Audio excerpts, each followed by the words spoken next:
Hello, Jodi. It's lovely to see Hello. you again. It's lovely to see you too. And I will get back to you in a moment. But actually, at the moment, I am admiring the lovely bookcase. You have a lovely, Lovely. it's considerably tidier than my bookcase and considerably less saggy as well. But I am Okay. really impressed. I spent ages and ages making all the spines of all the books from scratch. I've then put them into various bookcases and a library pod, which is now on the front page of the Jodiworld events page as the title page. So I have to now use these spines because it took me about a week to make them. So I have to use them in every conceivable way. So I've added them all into the bookshelf. Killing Time is not on this bookshelf because I made it before I knew about Killing. You'll have to widen the bookshelf, but it looks lovely. It looks really nice. I had no idea they looked so nice together. My bookshelf, sadly, like me, is a little bit saggy in the middle. I've had to buy bigger books to prop it up from underneath. So if anybody ever wants an excuse to buy big books, they stop your shelves from sagging. Heard it here first.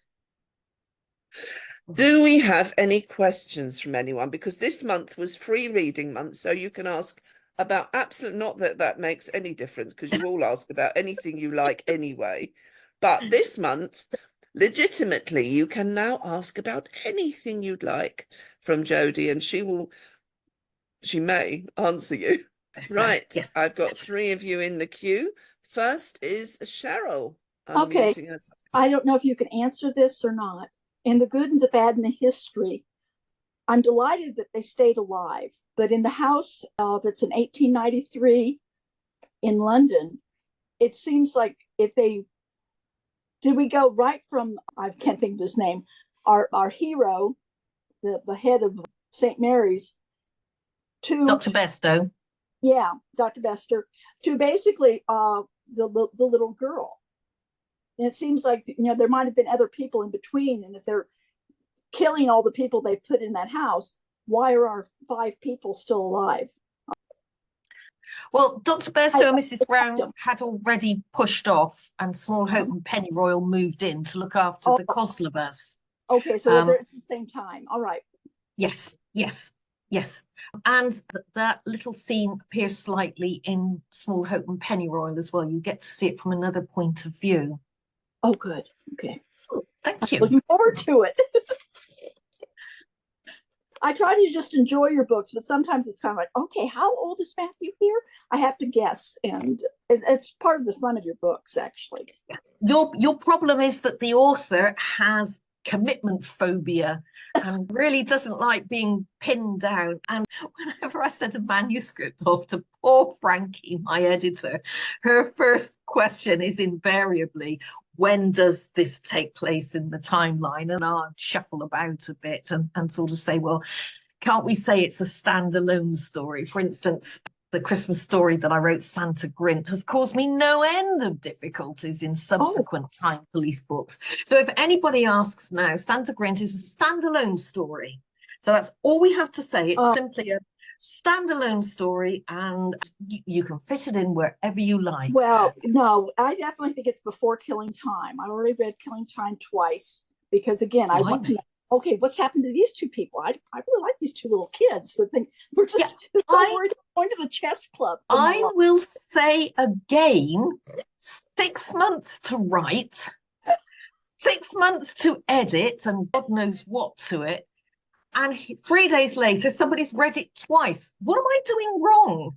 I'm sorry. It's too late, far too late. Okay. Too little too late. I probably am not the only one. Nobody else is fessing up.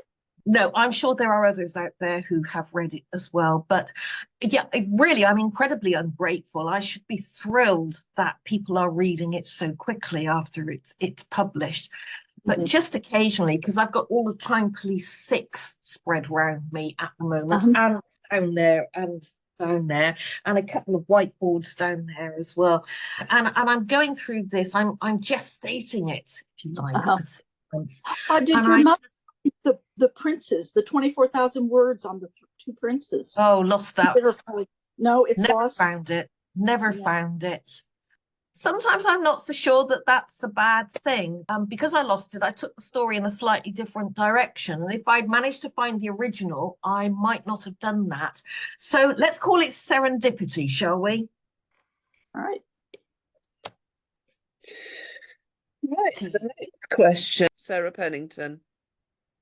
So this is a generic Time Police question rather than a spoiler for the truly excellent new book, which I've enjoyed greatly. Sorry, How many yes, I've times- also read it. I have to ask, how many times have you read it? 1.5. Okay. Read it quite quickly, so I'm going now for a slower read through for all the delights that I missed on the first quick, I can't turn the pages fast enough read. Right. Okay. 1.5. Okay. Moderately more And then, of acceptable course- than the last answer. Yeah, and then of course I'll have to go back to the beginning of the Time Police and read the whole series to look for the threads going through. So then that can bring us to the third time, and I'll start to feel I'm getting there with understanding it. So my generic question is, how did you come up with the idea for Jane having the 3 voices? Jane, Bolshy Jane, and what was the other one? Shy Jane. Wimpy Jane. Yeah. Wimpy Hazel Jane. says I'm not to talk about the voices in my head because it makes people nervous. But I think everybody has internal voices. I'm looking at your faces now, and possibly that statement wasn't quite correct. But I do. I have voices that tell me what I should do and what I want to do, and the two are often not the same. So if I have a problem, shall I buy this or shall I put my money in the bank for a rainy day? There is what I want to do, there is what I should do, and I have to steer a path between them. So I simply translated this into Jane. So she's got Bolshy Jane, who's very gung-ho and whatnot. Wimpy Jane, who flies to the other end of the spectrum and tries to inject a note of caution occasionally. Poor Jane has to steer her path through these voices. And of course, Bolshy Jane does normally have the upper hand because she's got the best lines, quite honestly. Bolshy Jane has some great lines. Yes, I think Bolshy Jane is a bit of a favourite. Me Yeah, too. yeah, I love yeah. Bolshy Jane. Yes. She says the things that I would want to be able to say in the middle of a meeting, but bite my tongue about. Yes, yes. And her reaction and her advice to Jane on how to deal with Luke is sometimes, well, let's call it practical, shall we? Or homicidal, even if you like. But always there's a grain of sense there. And there's a grain of sense in Wimpy Jane as well. It's the bold and the shy side, I think, of all of us, and we have to steer a path between the two. And it would be nice to think that we utilised the best of both. I have many inner voices, so I get it completely. I have guilty Karin. I have my mother. Oh My God, mother yeah. is prevalent. She's really I mean, prevalent. I have my mother, not your mother, but I know what you mean. And there's also imposter syndrome voice. We mustn't forget that one. Oh yeah, I'm most people going to have do that an one. article about that actually for Substack, because Neil Gaiman's written a fabulous book about imposter syndrome. He has it. I mean, you know, possibly the best, arguably the best science fiction writer on the planet. And he suffers from imposter syndrome, and he's done a lovely book. In fact, I'm going to wave it at you now because it sits here on my desk. Called, can you see that? It's called Making Art. But a large part of the book is imposter syndrome, and he's quite convinced that the literary police are going to turn up one day and arrest him for being a writer under false pretenses. And I know exactly how he feels, and I am convinced that one day I will publish a book and everybody will hate it. everybody will suddenly say, oh my God, she's awful, and I never realized it before.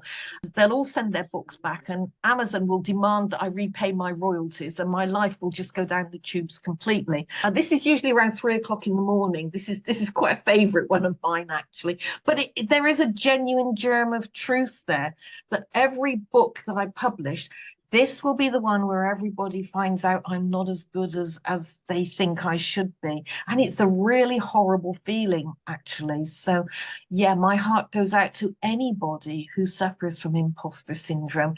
I gather it is usually, although not entirely, suffered by women. And I wonder if it's because, especially women my age, I was brought up to be modest and not boast about my achievements. It was all right for boys to do that. In fact, they were expected to do so, but girls, it wasn't really a very nice thing to do.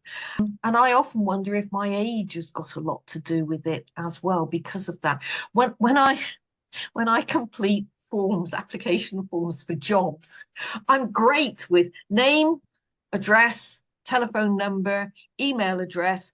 Why are you the right person for this job? And my instinct is to say, well, I don't think I am actually, not really. Of course, that's not what they want at all, is it? It could be worse. You could have bullshit voice coming out during a job interview, which I have had happen twice. On one occasion, it went quite badly, and on the other occasion, the entire panel laughed and then turned to HR and said, don't document that. The worst moment I ever had in an interview was my mind went blank. And not only could I not remember the question that had been asked me, I couldn't even remember who I was. And I just stared at them and they stared back. And if they'd sort of nudged me a bit or sort of said, you know, you're Jodi Taylor and you're here for the position of, I'd have been all right. But we just sat and gawped at each other. It was incredibly embarrassing. Yeah, I can't it imagine happens actually, usually in the middle of an interview or when the police are questioning me about something, usually at the most inconvenient moments. Okay, follow-up question. When the police are questioning you. Oh, the police haven't actually questioned me for a long time now. I'm relying on the statute of limitations, 7 years and all that. So it is safe for me to venture outside now. We've got Debbie next.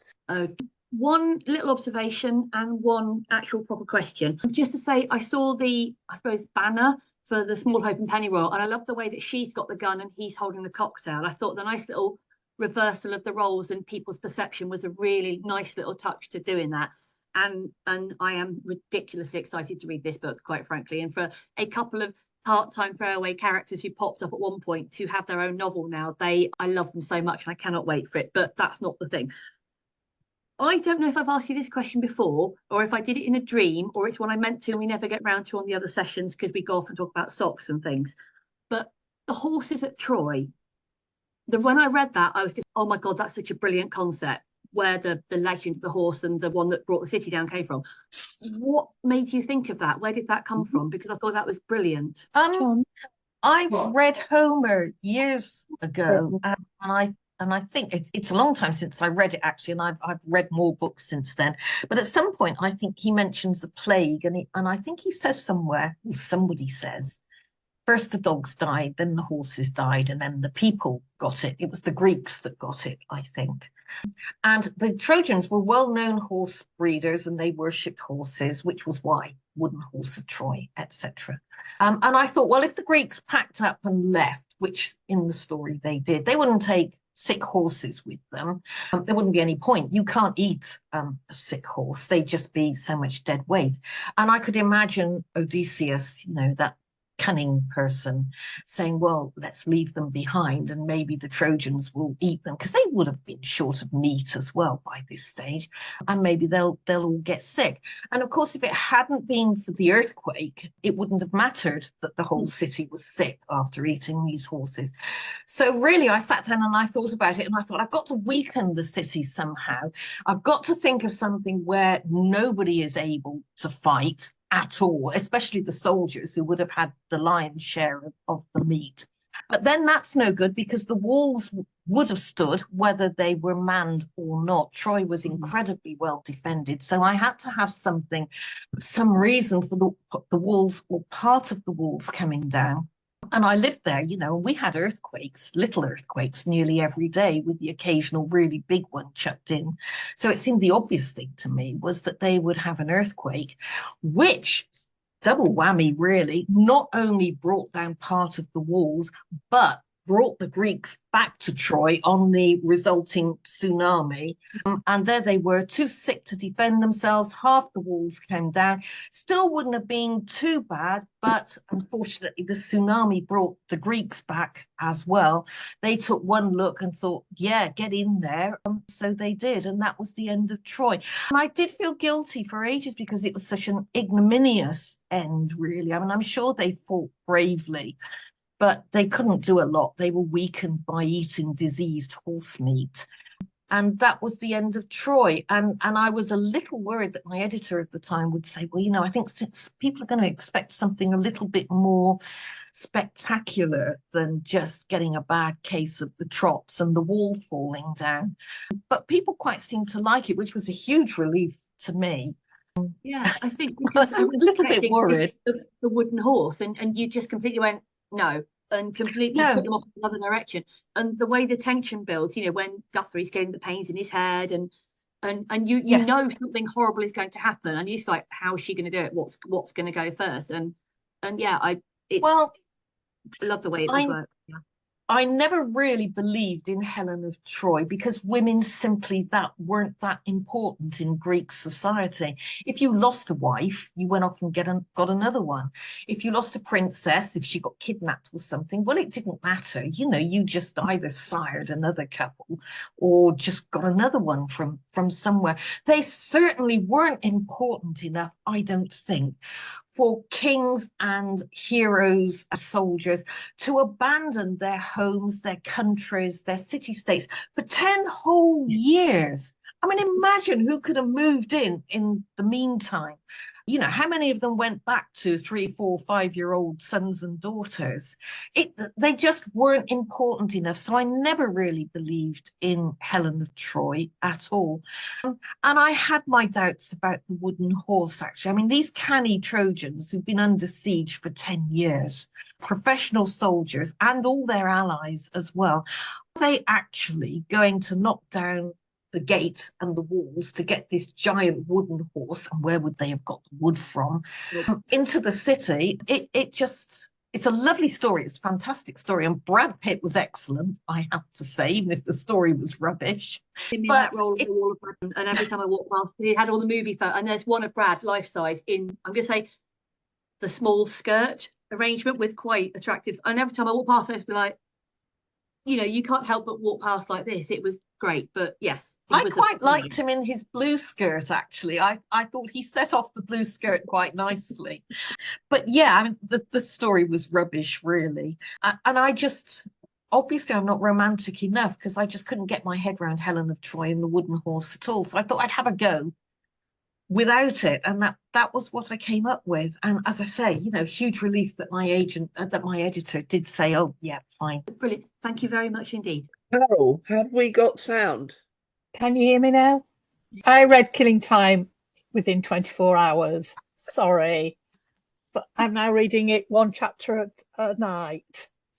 Oh, right. Okay. You couldn't have done that the first time round then. No. You had to read the whole thing straight away. Yes.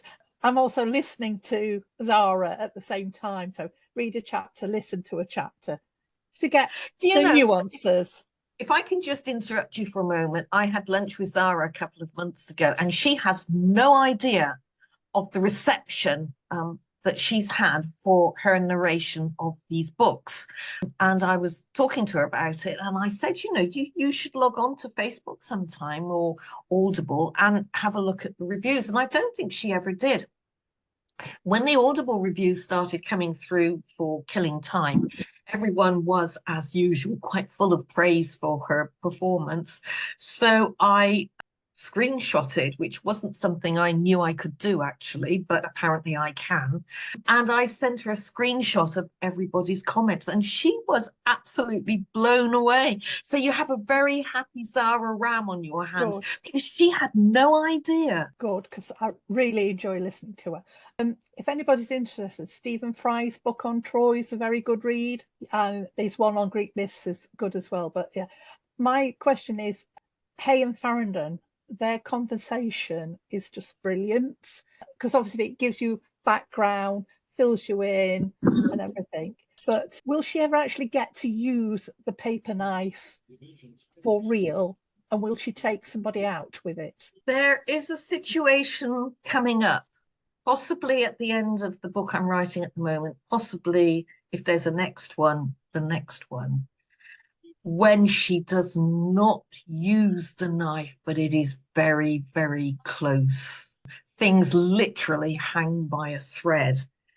Just for once, she loses control of herself and the situation. And I'm not saying any more, because I'm sure that will have put your mind at rest, and you'll be quite happy to hear that now and won't want any further details. Well, I wanted her to take Henry Plimpton out with it.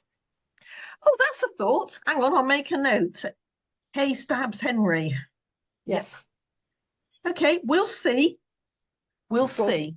Thank you. You're welcome. I will just mention again, can we please not have any spoilers about Killing Time? Because many of us, myself included, are taking it very slowly. Whereas I'm a speed reader, I normally speed read everything, and I'm doing a very little bit at a time so I can eke it out until Small Hope and Pennyroll come out.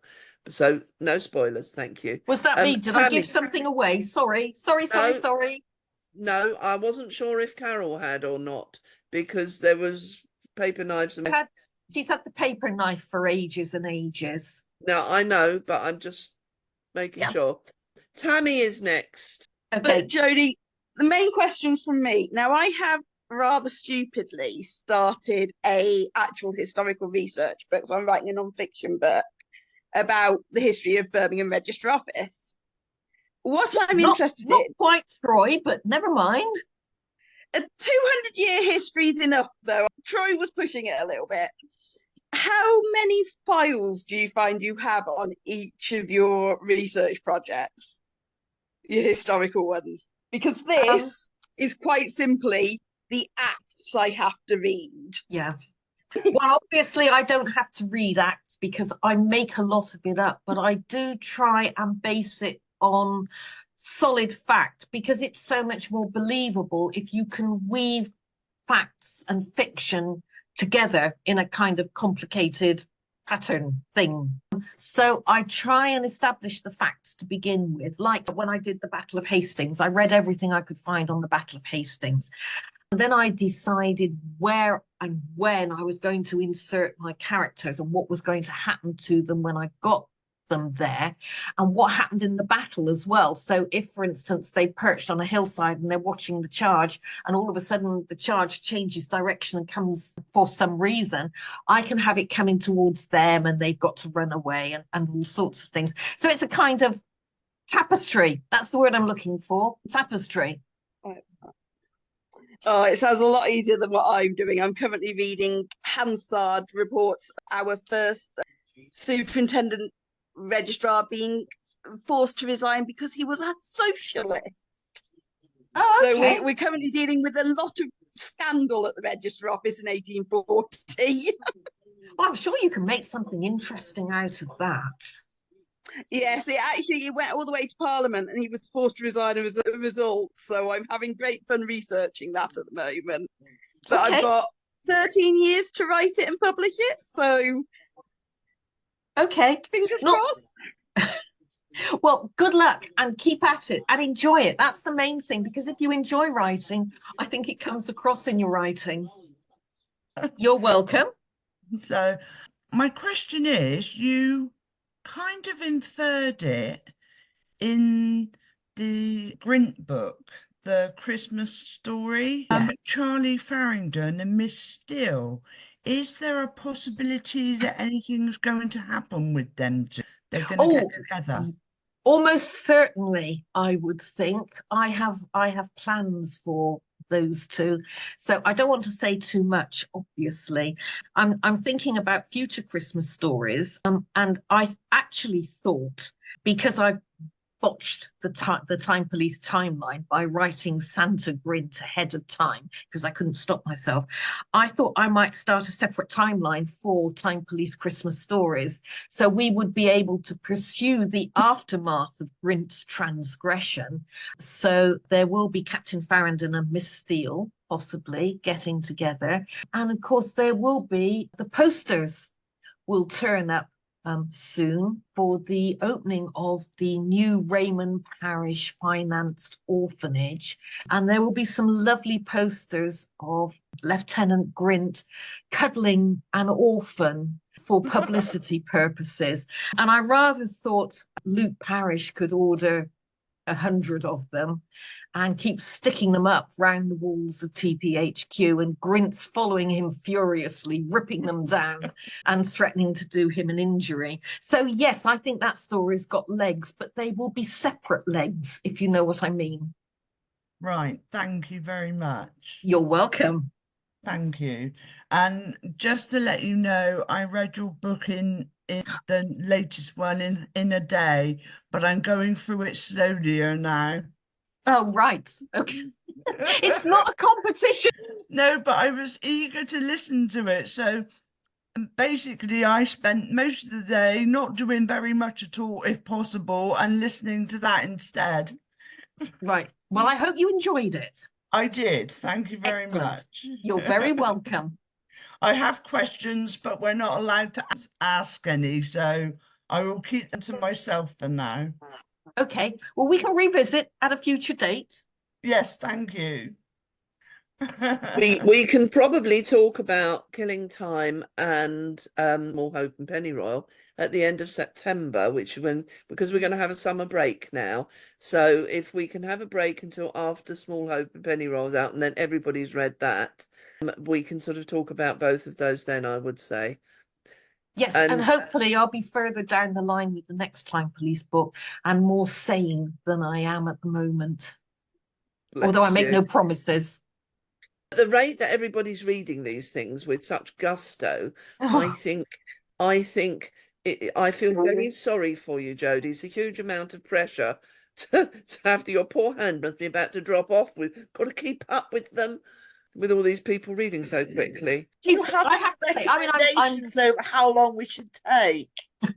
I know I'm whinging like mad, but it is rather wonderful actually to find that 3 days after publication, somebody's read it twice. So don't take any notice of my whinging. Hazel doesn't. I just whinge a lot. I'm very grumpy. Bless you. We have Keith Jackson. Hello, Keith. Hello, Jodi. How are you doing? I'm absolutely fine, thanks. How are you? All feeling a lot better.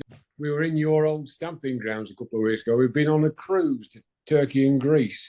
Oh, yes. So we went to Istanbul and Boşkada and Bodrum and Kuşadası. Yeah. So, very nice. Yeah. I mean, I know what you mean about the frustrations with some of the old historical stories.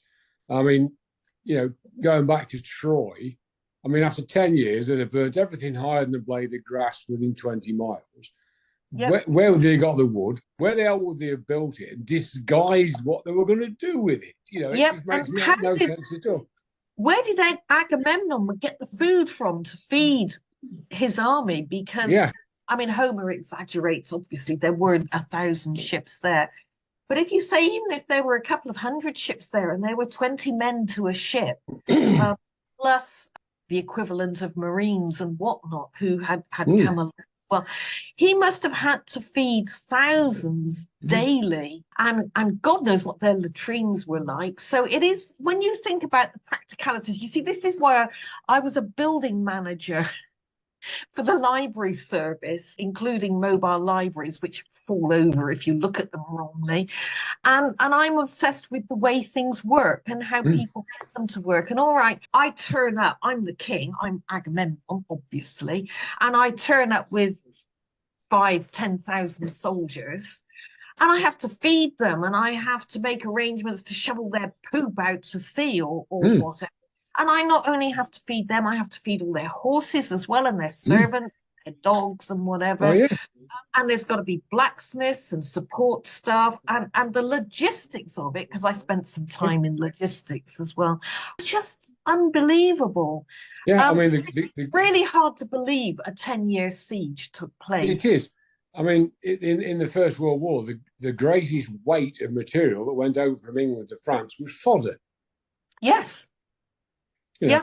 But no, I mean, the other thing, we went to Ephesus, which is stunning. Walking into Petra down the little channel, and you suddenly see the Treasury building. The library suddenly goes boink and hits you in the face. But no, before that, we went to a little shrine, which is known as the House of Mary. And for those who have no idea, the story goes that after Christ's death, the Virgin Mary went with St. John the Divine to Ephesus, and she lived there for the rest of her life, about another 10 or 15 years.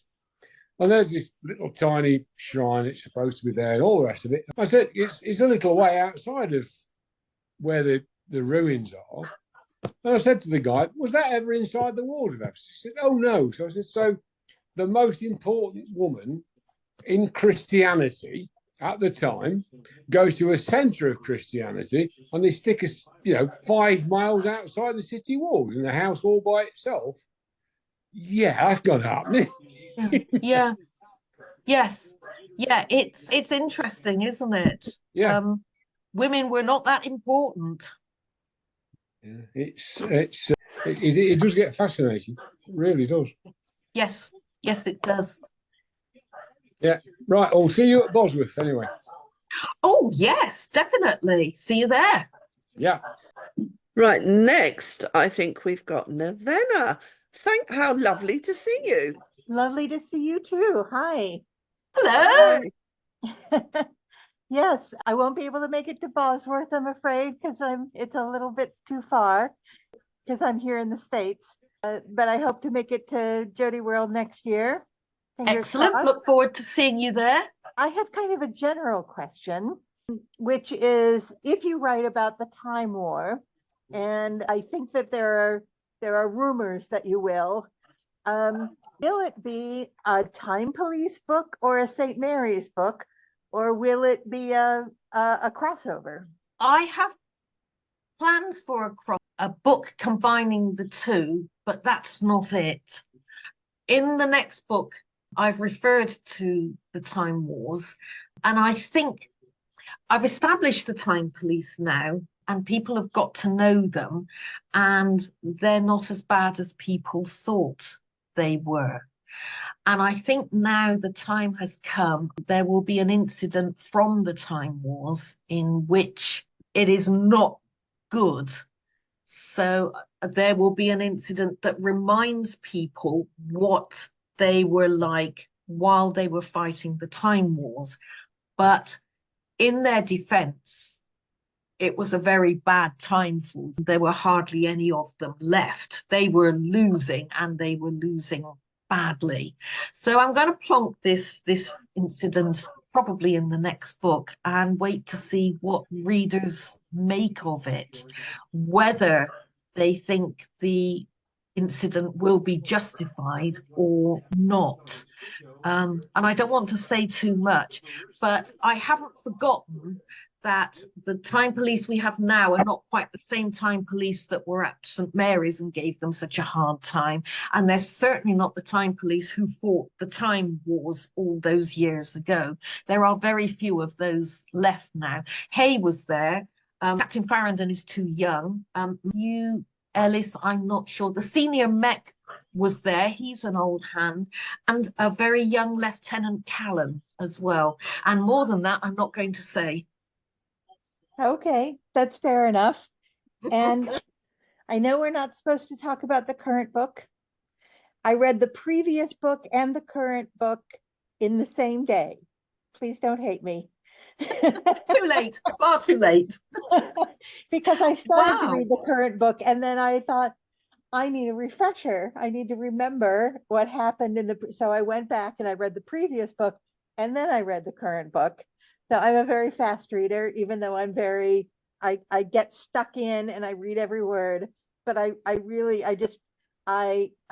devote myself thoroughly to the book with no distractions. That's how I can do it. So. Can I actually, Karin, can I ask a question just generally?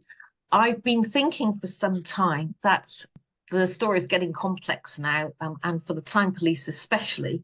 Would it be helpful if I did a couple of pages of the story so far at the beginning of each new book? If people can let me know whether they think that would be a good idea or not, I'd be grateful. Hello. Yes. I think so. I will Yes, do it a is. poll. I will do a poll. Oh, yes, about yes, please. Thank Yeah. you. one of my Oh, I famous beg your pardon. Why polls. didn't you tell me you were driving? Because you'd have had to text. I'll do a poll, and people will. Where are you driving from or to? That was my basic question. But yeah, for me, I think a précis at the beginning would be very helpful indeed.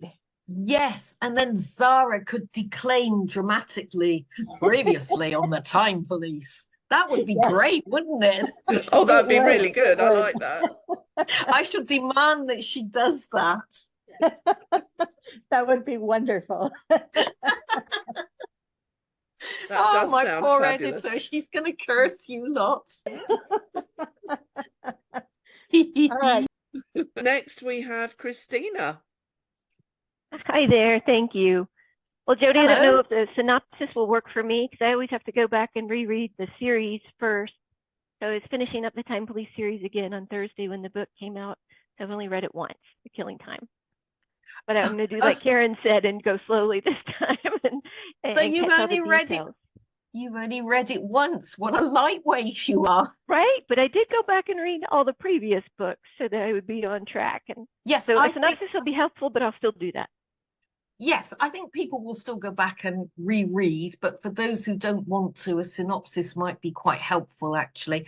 And even for people who've come into the series halfway through might find it useful as well.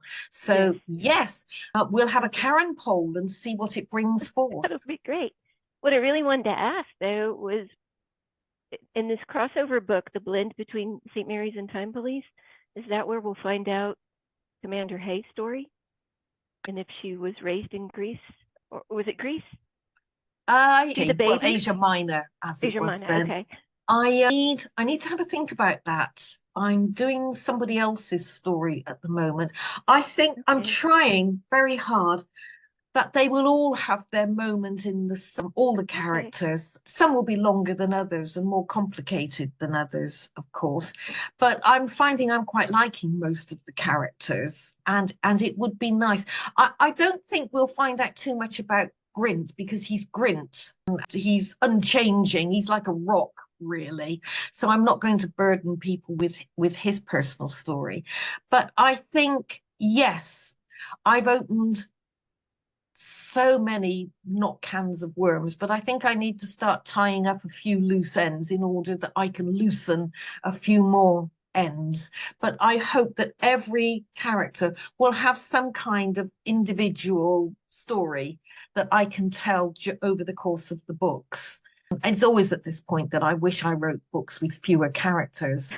I mean, when I write the St. Mary's dramatis thingamy at the beginning of the book now, it adds about 1,500 words to the word count. It just goes on for pages. And I get halfway through and think, write books with fewer characters in future, but they're all so interesting. They are.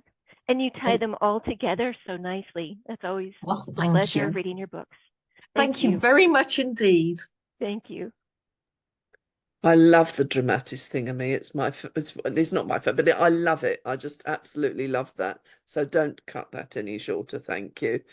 We've got a message from Katie who just wanted to say how happy they are that Jodi will be at the Discworld convention in August. Jodi's books were a wonderful find to help fill the gap after we lost Sir Terry. And I think that's echoed by many here as well. And I first met you at a Discworld convention, so it's also echoed by me. And we'll be looking forward to seeing you there, surgery permitting, in my case. Well, I hope surgery permitting, that you will be there. We'll have a margarita together like we did last time. I'm very much looking forward to Discworld because I had such a fabulous time the last time. It was 2 years ago now, wasn't it? Hard to believe. It was the first time I'd ever done anything like that before. I was utterly terrified. Hazel practically had to prod me out of the car when we arrived. But they were so friendly and so professional, and they take such good care of their guests. I was never lost, or well, I was lost, obviously, because this is me. But Graham just looked after me so well and was staggeringly useful on the subject of steam locomotives, which has paid off in the latest book, of course, that Karin won't allow me to mention. I noted. I've read the acknowledgements. I haven't read the rest of it, but I did. I always go and read the acknowledgements first, and I noticed your acknowledgement of Graham, and I kept meaning to message him and say, "Have you seen?" Because I don't know if he has yet. He'll be so chuffed. I know he will. Well, I felt terrible afterwards, actually, because I said, we were sat there. I think I was waiting to go into a panel or something. And I said, "Oh, Graham, can I just pick your brains for a moment?" And I think he thought, one or two gentle questions. And I did everything but shine a searchlight in his eyes and pin him to the wall. We talked about dead man's handles and break boxes on fire, and why, nobody knows this, but why signals on the Great Western Line that are horizontal when you want to stop, but on every other line but GWR, when the train is able to go, the signal goes up. And I said, "No, that's wrong. Whenever I went down to Devon, when the train was ready to depart, the signal went down." Graham explained to me why the Great Western Railway is different to everybody else. I mean, the facts were just solid gold, quite honestly. I tried very hard to weave that into the story, but I just couldn't. We have got a couple more questions coming up here. Mary Ann next, and then Fee. So Mary Ann, off you go. So I will say I've actually finished the book too. But well, okay. I had a 9-hour flight from Munich yesterday. Oh, so, okay then. Okay. So I sat there and I listened to it the whole time. So I was just curious, we were talking about Troy and the history of it and all that. So when you're writing, are there historical events that you're interested in that you then decide to incorporate into a book? Or do you have the plot of the book and then you need to go research the historical event? Because, you're doing just a ton of research. And what happens if you start digging into it and you go, wow, I'm really just not that into this event anymore. You know what I mean? So actually, it's both. When I started to write, I just wrote about favorite historical events because I knew a fair bit about them and it was easy. And so the first probably 3, 4, 5 books are favorites. And then, of course, as I got more into the hang of it and the characters developed, the historical events weren't enough. Things had to start happening to the people. There were 3 main threads, really. There were the historical events, there was the voice of St. Mary's and the things that happened to St. Mary's, and then there was Max's individual voice because she was telling the story. And I found as the books progressed that I had to start researching historical events because I've been fairly profligate in the first 6 books and used up pretty well all my favorites. So I had to start researching. So each book, I tried to have a different ratio of historical events to personal events to St. Mary's, which is why I try and make them all slightly different. And occasionally I say to people, which is your favorite book? Because I hope very much that this will give me a clue as to the ratio that people like best. And I've never found 2 people who like the same book best yet. Everybody has different individual favorites or parts of a book. So I've had to give that up. But that is what I try to do. And now, of course, I have to do quite a lot of research because I think I've mentioned well over 100 historical events throughout the course of the books. I've used up everything that's happened on Christmas Day. I can't do Christmas stories any longer while they go to an event on Christmas Day because I've just used them all. There aren't any left. So now we are going to get stories for Christmas or stories at Christmas. And my main concession, I think, will have to be it snows. That makes it Christmassy. Well, I love the history. I mean, I'm a STEM background, so the history, I'm like, man, if I got to learn history like this in school, I would have liked it a whole lot more. So yeah, I'm quite outspoken actually on the way history was taught when I was young, is taught now, and its declining importance in the curriculum. Do not get me started on this because I can go on all evening. I think it came home to me when I was sitting a history A level, because I've lived my life backwards, and I did my A levels at 40 because, you know, why wouldn't you? And I remember the head teacher came in and said, you all have to make sure you pass because there won't be any resits next term because we're discontinuing the humanities program and there will be no more law, English language, English literature, history, geography, or philosophy. We're replacing all that with IT courses because the government will give us a grant for that. And that was when I realized that history was really declining on the school curriculum. And at one point, I think I had a really ridiculous idea that single-handedly I would revive people's interest in historical events with my stunningly good books. And of course, strangely enough, that has failed to happen. no, actually, I think you have succeeded. At least in our world, you have definitely succeeded with that. So well, sadly, I was great while we did the Romans, the ancient Egyptians, Henry VIII, Charles II. Yeah, I was all bang alongside that. And then I got to 14 and you divide up your curriculum for O-level, as it was then, studies. But suddenly we stopped doing the interesting stuff and they hit us with the agricultural revolution, the industrial revolution, the bloody spinning jenny, the poor laws, the corn laws. I mean, for crying out loud, there I am wrestling with puberty and acne and boyfriends and things. And the education system hits me with Jethro Tull and his spinning whatnot. And I thought, no. The Irish potato famine of 1847. Oh, yes. And the Chartists. Does anybody remember how dull the Chartists are? And the poor law reform. And I'm sure it was all terribly important stuff, but it just didn't stand a chance in my life, I'm afraid. Whereas, you know, if they'd given us Edward II and the red hot poker, Charles II and his many mistresses, my whole historical career could have been entirely different. yeah, no, well, it's wonderful. I love the history, and I will be at Bosworth, so I'll get to learn even a bit more. Excellent. See you there. Yeah. She's coming over from America to come to Bosworth. Wow. Yeah. Wow. Oh, that's amazing. Oh, that's great. See you there. Yeah. Evening, Jodi. Hello, So, Can. my question was, is there going to be another St Mary's at some point? I know we've got Small Hope and Pennyroyal and... Yes, Hazel and Headline are jousting at the moment over a 3-book contract. The Time Police book that I'm writing at the moment, which will be Time Police 6, is the last on my current contract. So once I've got that done, I am a free woman. So Hazel obviously is lining me up for another 3-book contract, which I think, when the dust settles, will consist of Small Hope and Pennyroyal 2, a St Mary's book, and a Time Police book, and sundry short stories as well, as I think of them. Excellent, thank you.